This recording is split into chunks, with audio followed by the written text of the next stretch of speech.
"You'll never be more than a janitor in this school," Mrs. Henderson said, her cold blue eyes piercing through me as she held my college application letter in her pale hands. "Girls like you should focus on realistic goals." The words hit me like ice water, freezing every dream I'd ever dared to whisper to myself in the quiet corners of Lincoln High School. Which country are you listening from? Tell us in the comments below. My name is Maya Johnson, and I was 17 years old when those words tried to kill my spirit. Growing up in Cedar Falls, Iowa, I was raised by my grandmother after my parents died in a car accident when I was 8. Grandma Rose worked 3 jobs to keep food on our table and a roof over our heads, cleaning offices at night, serving lunch at the elementary school, and doing laundry for wealthy families on weekends. Our little house on Maple Street wasn't much to look at from the outside. The paint was peeling, the front steps creaked, and the garden was more weeds than flowers. But inside, it was filled with love, the smell of cornbread, and Grandma's voice humming old spirituals while she ironed clothes late into the night. She'd always tell me, "Baby girl, education is the one thing they can't take away from you. You study hard, you hear me? You're gonna be somebody special." I believed her with every fiber of my being. School was my sanctuary. While other kids complained about homework, I devoured every assignment like it was a treasure map leading to my future. I spent hours at the library reading everything from Shakespeare to scientific journals. Math equations made sense to me in a way that the cruelty of the world didn't. When I solved problems, there was always a clear answer, a definitive solution. Life wasn't like that, but academics gave me hope that maybe, just maybe, I could solve the puzzle of my circumstances too. By my junior year, I was ranked 3rd in my class of 400 students. I was president of the debate team, captain of the academic bowl, and I tutored younger students after school for free. My teachers seemed proud of me, at least most of them did. They'd nod approvingly when I raised my hand, smile when I turned in assignments early, and several had even written glowing recommendation letters for my college applications. I had big dreams. I wanted to become a pediatrician to help children who looked like me see that they could grow up to be healers, not just patients. I'd already been accepted to 3 universities with partial scholarships, and I was waiting to hear back from Harvard Medical School's early admission program. A dream so big that I barely dared to speak it aloud, even to Grandma Rose. Everything seemed to be falling into place. I was 17, full of hope, and convinced that hard work and determination could overcome any obstacle. I had no idea that the biggest challenge to my dreams wouldn't come from financial hardship or academic struggles. It would come from the person who was supposed to guide and support me through my final year of high school. Mrs. Patricia Henderson was the head guidance counselor at Lincoln High School, a woman in her mid-50s with perfectly styled blonde hair and a wardrobe that screamed suburban privilege. She'd been at the school for over 20 years, and everyone knew she had connections with college admissions officers across the country. Getting on her good side could mean the difference between acceptance and rejection letters. I'd scheduled an appointment with her in early October to discuss my college applications and get her official recommendation for my Harvard application. I walked into her office that Tuesday morning with my portfolio carefully organized, transcripts, test scores, essay drafts, and a list of my extracurricular activities and volunteer work. Her office was immaculate, with motivational posters about reaching for the stars and believing in yourself covering the walls. The irony wasn't lost on me later. She gestured for me to sit in the chair across from her desk, barely looking up from her computer screen. "Maya Johnson," she said, finally lifting her eyes to meet mine. There was something cold in her expression, something I couldn't quite place. "I've been reviewing your file." "Yes, ma'am," I replied, sitting up straighter. "I wanted to discuss my college applications, particularly Harvard's early admission program. I know the deadline is approaching, and I wanted to make sure everything was in order." She leaned back in her chair, a small smile playing at the corners of her mouth. It wasn't a kind smile. "Harvard," she repeated as if the word tasted bitter. "Maya, I think we need to have a realistic conversation about your future." My heart started beating faster. "What do you mean?" "Well," she said, pulling out a folder, my folder, and flipping through it slowly, deliberately. "Your grades are certainly adequate and your test scores are respectable. But Maya, you need to understand something about the real world." She leaned forward, clasping her hands together on the desk. "Colleges like Harvard, they have certain expectations. They're looking for students who will fit into their environment, who will represent their institution well. Students who come from appropriate backgrounds." The words hung in the air like poison. I felt my throat tighten, but I tried to give her the benefit of the doubt. Maybe she was talking about my family's financial situation. Maybe she was trying to prepare me for the reality of college costs. Mrs. Henderson, I understand that Harvard is expensive, but I've been applying for scholarships and I'm confident that. She held up her hand, cutting me off. It's not just about money, Maya. It's about fit. About belonging. Her eyes traveled over me slowly, taking in my carefully pressed thrift store blouse, my natural hair that I'd spent an hour styling that morning, the color of my skin. I don't understand, I said quietly, though part of me was beginning to understand all too well. Maya, I've been doing this job for over 20 years. I've seen hundreds of students come through these doors with big dreams and unrealistic expectations. And I've learned that it's kinder to be honest with them early on rather than let them set themselves up for disappointment. She pulled out a different set of papers. Applications for community colleges and trade schools.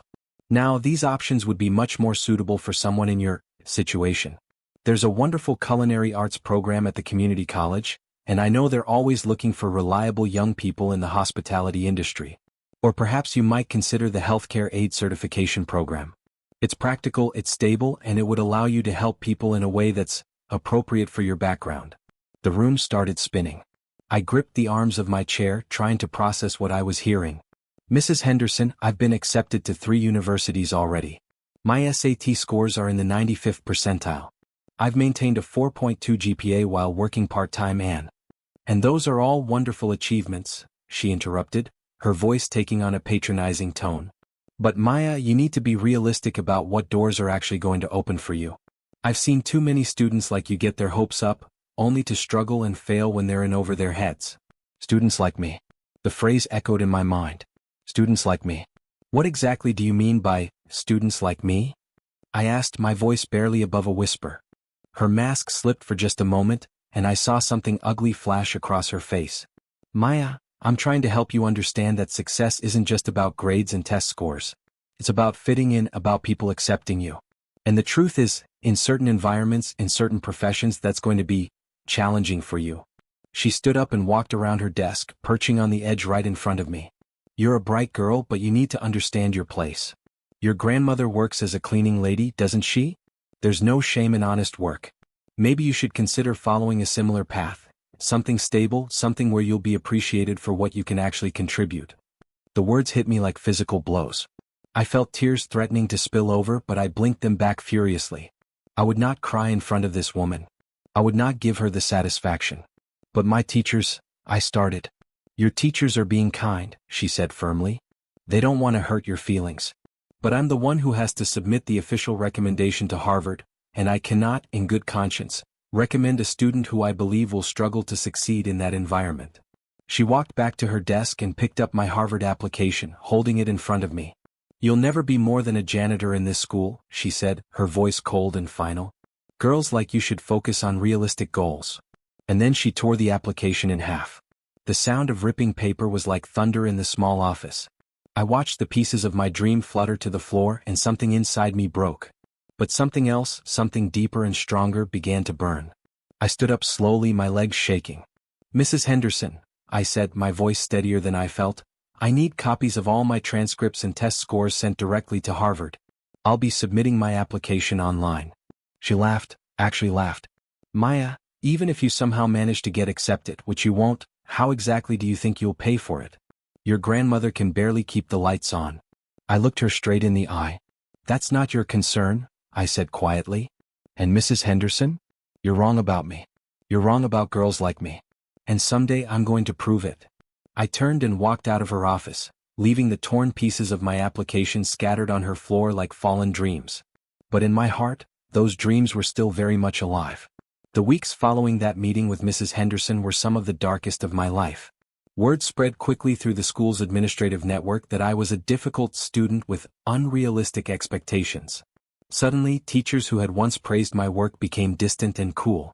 My requests for additional recommendation letters were met with excuses and delays. Mrs. Henderson seemed to take particular pleasure in reminding me of my place, whenever our paths crossed. She'd make comments in faculty meetings about students who needed to learn to accept their limitations, loud enough for me to hear when I was in the hallway. She assigned me to cleanup duty during school events, making sure I was wearing the bright yellow maintenance volunteer vest when prospective college recruiters visited. The psychological warfare was relentless and subtle. She'd schedule me for mandatory career counseling sessions during my study periods, where she'd present me with brochures for vocational schools and entry-level job training programs. She'd make comments about how some students needed to think practically about their futures, in front of my classmates. The worst part was watching how her attitude influenced others. Teachers who had once encouraged me began suggesting I keep my options open and consider backup plans. My debate team coach, who had written one of my recommendation letters, suddenly became unavailable when I needed to discuss my college applications.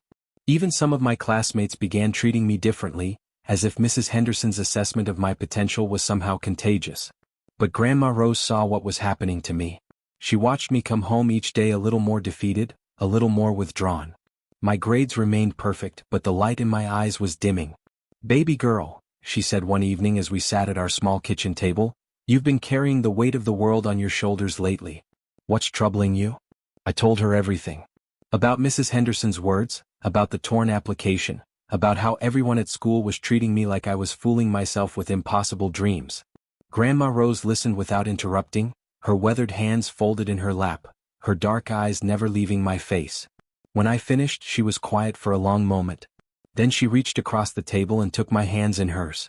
"Maya," she said, her voice soft but firm, "let me tell you something about people like Mrs. Henderson. They're scared." "Scared of what, Grandma?" "Scared of people like you. Scared of what happens when someone they've decided is less than turns out to be extraordinary. Scared of their own mediocrity being exposed." She squeezed my hands tighter. "That woman looked at you and saw everything she's not, young, brilliant, determined, and blessed with a spirit that can't be broken. So she tried to break it." Grandma Rose stood up and walked to the old wooden cabinet in our living room. She pulled out a manila envelope I'd never seen before and brought it back to the table. "Your mama, God rest her soul, she faced the same kind of hatred when she was your age," she said, opening the envelope. Inside were photographs, newspaper clippings, and official documents. She was the first black student to integrate Cedar Falls High School back in 1985. People said terrible things to her, about her, tried to make her feel like she didn't belong.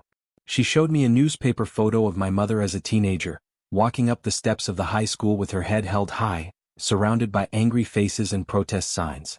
She looked exactly like me. But your mama, she had something those people couldn't understand and couldn't take away.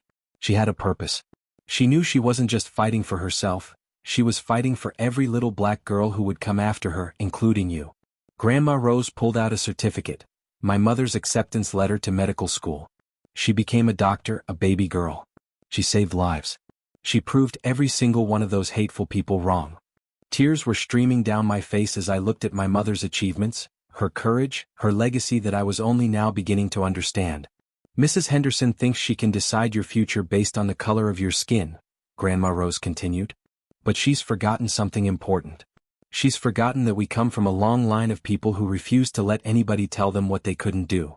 That night, I sat at my desk and rewrote my Harvard application from scratch. I wrote about my mother's courage, my grandmother's sacrifice, and my own determination to honor their legacy. I wrote about how diversity in medicine could save lives, how representation mattered, how I wanted to be the doctor for little black girls who needed to see that their dreams were possible.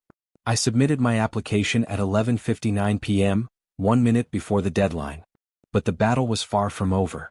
Mrs. Henderson had made it clear that she would not be submitting a positive recommendation, and her influence extended far beyond just Harvard. She began scheduling intervention meetings with my other college choices, sending what she called realistic assessments of my potential to admissions officers. I felt like I was fighting an entire system designed to keep me in my place. Every day was a struggle to maintain my grades while dealing with the constant psychological pressure. Some days I questioned whether she might be right. Maybe I was reaching too high. Maybe I should accept a more realistic path. But then I'd remember my mother's face in that newspaper photo, walking toward her future with dignity and determination despite the hatred surrounding her. I'd remember Grandma Rose working 3 jobs without complaint, always believing in something better. And I'd remember the little girl I used to tutor after school, who told me she wanted to be a doctor just like Miss Maya. I couldn't give up. Too many people were counting on me, including people I'd never met, future generations of black girls who needed to see that the door could be opened, that barriers could be broken, that dreams could become reality. The fight was bigger than just me. It was about proving that potential exists everywhere, in every neighborhood, in every family, regardless of zip code or skin color. It was about showing that excellence has no racial boundaries, that intelligence and determination can flourish anywhere they're given the chance to grow. So I kept studying. I kept applying. I kept believing. And I waited. March 15th started like any other day. I woke up early, helped Grandma Rose prepare breakfast, and reviewed my calculus notes before school. It had been 5 months since I'd submitted my Harvard application, and I'd heard nothing. Mrs. Henderson made sure to remind me regularly that no news was bad news, and that I should start getting excited about community college. I'd learned to block out her comments, but they still stung. My other college acceptances were solid. I had full scholarships to 2 excellent state universities, but Harvard remained the symbol of everything Mrs. Henderson said I couldn't achieve. I was sitting in advanced chemistry when Mrs. Peterson, the school secretary, knocked on the classroom door. "Maya Johnson," she called out, "please report to the main office immediately." My stomach dropped. Being called to the office in the middle of class was never good news. I packed up my books slowly, ignoring the curious stares of my classmates, and made the long walk down the familiar hallway. But when I arrived at the main office, something was different. Mrs. Peterson was practically glowing, and there were several people in expensive suits standing near the reception desk. One of them, a distinguished-looking black woman in her 40s, stepped forward when she saw me. "Maya Johnson?" she asked, extending her hand. "I'm Dr. Angela Washington from Harvard Medical School." My heart stopped. Literally stopped. I stood there, frozen, unable to process what was happening. "I'm sorry to interrupt your school day," Dr. Washington continued, "but I wanted to deliver some news in person. Maya, congratulations. You've been accepted to Harvard University with a full academic scholarship, and you've been pre-selected for our accelerated medical program." The words hit me like a tidal wave. Accepted. Harvard. Full scholarship. Pre-selected for medical school. I felt my knees wobble, and Dr. Washington steadied me with a gentle hand on my arm. "There's more," she said, smiling. "Your application essay was so compelling that it's been selected as the featured story for our Diversity and Excellence recruitment campaign. Your words about honoring your mother's legacy and your commitment to serving underrepresented communities, Maya, it moved our entire admissions committee to tears." I looked around the office trying to ground myself in reality. Mrs. Peterson was beaming like a proud mother. The other suited individuals turned out to be representatives from the local newspaper and a photographer from the university. "We'd like to do a small celebration here at your school," Dr. Washington explained, "and then have you visit Harvard next month to meet with the dean and some of the faculty. Maya, you're exactly the kind of student Harvard was founded to serve, brilliant, determined, and committed to making a difference in the world." That's when I saw her. Mrs. Henderson was standing in the doorway of her office, her face pale as snow, her mouth slightly open in shock. She'd clearly heard every word. Dr. Washington followed my gaze. "Ah, you must be the guidance counselor.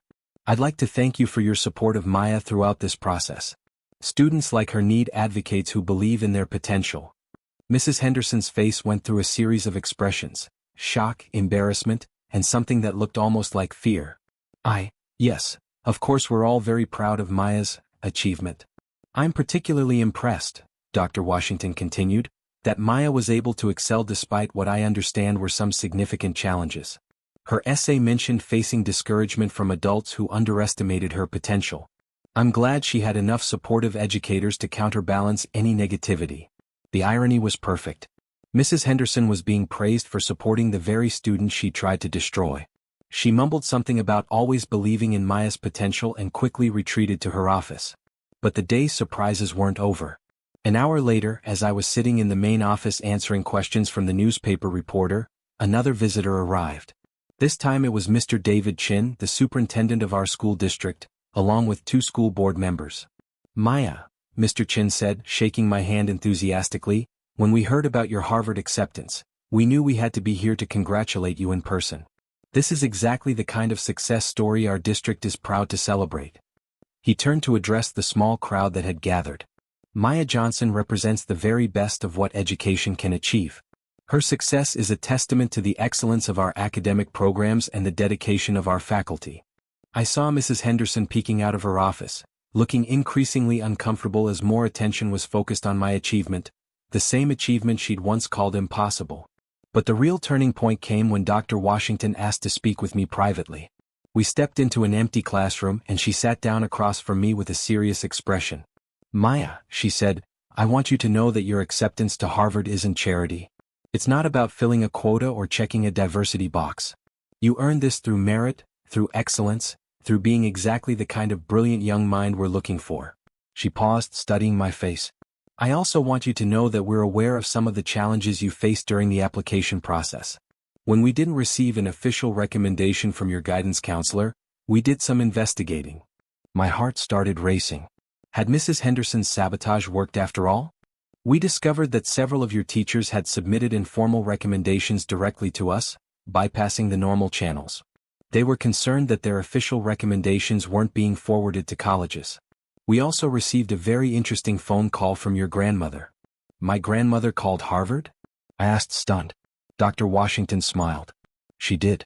She called the admissions office directly and asked to speak to someone about her granddaughter's application. She spent an hour on the phone with one of our recruiters, telling them about your character, your work ethic, and your potential. She also mentioned some concerns about the guidance you were receiving at school. My eyes filled with tears. Grandma Rose had been fighting for me behind the scenes, advocating for me when I didn't even know I needed an advocate. Maya, Dr. Washington continued, excellence recognizes excellence. Your teachers knew you deserved better support than you were receiving. Your grandmother knew you belonged at Harvard even when others tried to convince you otherwise. And we know it too. She stood up and handed me an official folder. This contains all your acceptance materials, including information about your scholarship and the pre-med program. But Maya, I want you to remember something. You didn't get into Harvard despite being a black girl from a working-class family. You got into Harvard because you're brilliant, determined, and exactly what the world needs more of. As I walked back to class, clutching my Harvard acceptance folder, I felt like I was floating. The hallways looked the same, but everything had changed. Students I barely knew were congratulating me. Teachers were smiling and nodding approvingly. The impossible had become reality. But the sweetest moment came at the end of the day when I was packing up my locker. Mrs. Henderson approached me, her usual confident demeanor replaced by something I'd never seen before, humility, maybe even shame. Maya, she said quietly, I wanted to congratulate you on your acceptance. I turned to face her, this woman who had tried so hard to convince me I wasn't good enough, smart enough, worthy enough. Thank you, Mrs. Henderson. She fidgeted with her papers, clearly struggling with what to say next. I hope you'll be very successful at Harvard. I looked at her for a long moment, this person who had torn up my dreams and told me to accept my limitations. I thought about responding with anger, with the hurt she'd caused me, with all the nights I'd cried because of her words. Instead I smiled. Mrs. Henderson, I want you to know something. When I'm a doctor, when I'm saving lives and breaking barriers, I'll remember this moment. I'll remember that someone told me I'd never amount to anything because of my skin color, and I proved them wrong. Her face flushed red, but I wasn't finished. And when I meet little black girls who dream of becoming doctors, I'll tell them what you taught me, that their potential isn't determined by other people's prejudices. That excellence can come from anywhere. That sometimes the people who try to limit you are just showing you exactly how high you need to rise. I closed my locker and shouldered my backpack. Thank you, Mrs. Henderson. You helped make me stronger than I ever knew I could be. And with that, I walked away, leaving her standing in the empty hallway with the weight of her own limitations. Graduation day arrived on a perfect June morning, with clear blue skies and the promise of new beginnings hanging in the air like the sweet scent of the roses in Grandma Rose's garden. As I stood in the bathroom mirror, adjusting my cap and gown, I could hardly believe how much had changed since that devastating October day in Mrs. Henderson's office. The girl staring back at me was the same Maya Johnson who had walked into that guidance meeting with hopes and dreams, but she was also completely transformed. The uncertainty was gone, replaced by quiet confidence. The fear had been burned away by determination. The doubt had been conquered by proof. You ready, baby girl? Grandma Rose called from the kitchen. She'd taken the day off from all three of her jobs, something she'd never done before, because, as she put it, my granddaughter is graduating as valedictorian and Harvard-bound. The whole world can wait. I walked into the kitchen to find her dressed in her finest church dress, a navy blue ensemble she'd been saving for special occasions. Her eyes were already misty with pride, and she had her old camera ready to capture every moment. Grandma, I said, hugging her tight, I couldn't have done this without you. Yes, you could have, she replied firmly. You had everything you needed right here, she touched my chest, and right here, she touched my forehead. I just made sure nobody convinced you otherwise. The drive to school was quiet, both of us lost in our own thoughts. As we pulled into the parking lot, I saw other families gathering, Parents with expensive cameras, siblings in their Sunday best, grandparents clutching programs and tissues. For a moment, I felt a pang of sadness thinking about my parents, wishing they could be here to see this day. But then I looked at Grandma Rose, who had been mother and father and cheerleader and advocate all rolled into one, and I knew they were here. They were in every sacrifice she'd made, every late night she'd worked to keep me in school, every word of encouragement she'd offered when the world tried to tear me down. The gymnasium was packed with families, faculty, and school board members. As valedictorian, I would be speaking after the superintendent and before the presentation of diplomas. I'd spent weeks crafting my speech, but it wasn't until I saw Mrs. Henderson sitting with the other faculty members that I knew exactly what I needed to say. Superintendent Chen introduced me with glowing praise about my academic achievements, my Harvard acceptance, and my representation of the district's commitment to excellence. As I walked to the podium, the applause was thunderous. I could see Grandma Rose in the third row, dabbing at her eyes with a tissue, beaming with pride. I looked out at the sea of faces, my classmates who would be going on to their own bright futures, the families who had supported them, the teachers who had believed in us. And yes, Mrs. Henderson, sitting stiffly in her chair, avoiding eye contact. "Good morning, family, friends, faculty, and fellow graduates," I began, my voice clear and strong. 8 months ago, someone told me I would never amount to anything because of the color of my skin. Today, I stand before you as your valedictorian, Harvard-bound, with a full scholarship and acceptance to medical school. The audience stirred, sensing that this wasn't going to be a typical graduation speech. I could see Mrs. Henderson shift uncomfortably in her seat. I'm not sharing this to embarrass anyone or to dwell on negativity on this beautiful day. I'm sharing it because I want every person in this room, every graduate, every parent, every little brother or sister watching, to understand something vital about the power of believing in yourself when others don't. I paused, making eye contact with as many people as possible. Excellence doesn't have a color. Intelligence doesn't have a zip code. Potential doesn't depend on your last name or your family's bank account. Dreams don't require permission from people who can't see your vision. The applause started softly and grew louder. I could see parents nodding, students sitting up straighter, teachers smiling with recognition. Today, 37 of my classmates are graduating with honors. We're going to state universities, community colleges, trade schools, the military, and yes, Ivy League institutions. Each path is valuable. Each dream is worthy. Each future is bright because each of you has something unique to contribute to this world. I looked directly at Mrs. Henderson now, and for the first time in months, she met my eyes. To the adults in this room, parents, teachers, counselors, community leaders, you hold incredible power. Your words can lift up or tear down. Your belief can open doors or slam them shut. Your encouragement can fuel dreams or destroy them. Use that power wisely. Use it to build bridges, not walls. The gymnasium was completely silent now, hanging on every word. Some of you may face people who try to limit your potential based on what they see on the outside rather than who you are on the inside. When that happens, and it will happen, remember this moment. Remember that your worth isn't determined by someone else's prejudices. Your future isn't limited by someone else's fears. Your dreams don't require validation from people who lack vision. I smiled, thinking of my mother's courage, my grandmother's strength, and my own journey from that broken moment in October to this triumphant moment in June. Class of 2025, we are graduating into a world that desperately needs what we have to offer. Our diversity is our strength. Our different perspectives are our power. Our varied experiences are our gift to a society that benefits when everyone has the chance to contribute their best. The applause was building again, but I held up my hand because I wasn't finished. And to anyone who has ever been told they're not good enough, smart enough, or worthy enough, to anyone who has had their dreams dismissed or their potential questioned, I want you to know that the person who tried to limit me did me the greatest favor of my life. They showed me exactly how strong I was. They proved that my dreams were bigger than their fears. They demonstrated that my potential was unlimited even when their vision was not. I looked out at Grandma Rose, who was openly crying now, her hand pressed to her heart. In conclusion, I want to leave you with this. Don't let anyone else's limitations become your own. Don't accept someone else's definition of what's possible for your life. And never, ever let anyone convince you that you're not enough, because you are everything you need to be. I paused for the final moment. They said I'd never amount to anything because of my skin color. Today I say that my skin color is beautiful, my heritage is powerful, and my future is unlimited. Class of 2025, let's go show the world what we're made of. The standing ovation lasted for nearly 5 minutes. Students were cheering, parents were crying, and even some of the faculty members were wiping away tears.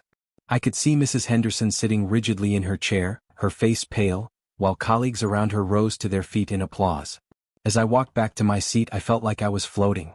The scared, hurt girl who had left Mrs. Henderson's office in October was gone, replaced by a young woman who knew her worth, understood her power, and was ready to change the world. After the ceremony, as families gathered for photos and celebrations, Mrs. Henderson approached me one final time. She looked older somehow, diminished by the weight of her own prejudices. "Maya," she said quietly away from the crowd, "your speech was very powerful." "Thank you," I replied simply. She struggled for words, clearly battling with something inside herself. "I want you to know that I hope you succeed at Harvard. I hope you become an excellent doctor." I studied her face, this woman who had tried so hard to break my spirit, and I felt something unexpected: pity. She would go on being the same person, limiting other students, missing the potential that walked through her office every day. But I would go on to become everything she said was impossible. "Mrs. Henderson," I said gently, "I hope you learn to see potential in places you've never looked before. I hope you learn to build dreams instead of destroying them. And I hope that someday when another young black girl sits in your office with big dreams, you remember this conversation." She nodded silently and walked away, and I knew it was the last time our paths would cross. Later that evening, as Grandma Rose and I sat on our front porch watching the sunset, she handed me a small wrapped box. "This was your mama's," she said as I opened it. Inside was a delicate gold necklace with a small pendant, a stethoscope. She wore it through medical school. Said it reminded her why she was fighting so hard. As she fastened it around my neck, Grandma Rose whispered, "Your mama would be so proud of the woman you've become. Not just because of Harvard or your grades, but because of how you handled yourself with grace even when others showed you none." I touched the stethoscope pendant, feeling the weight of legacy and possibility. In 3 months, I would be walking across Harvard Yard, beginning the journey toward becoming Dr. Maya Johnson. But tonight I was just a girl who had learned that the most powerful response to hatred is success, that the best revenge against prejudice is excellence, and that sometimes the people who try to limit you end up showing you just how limitless you really are.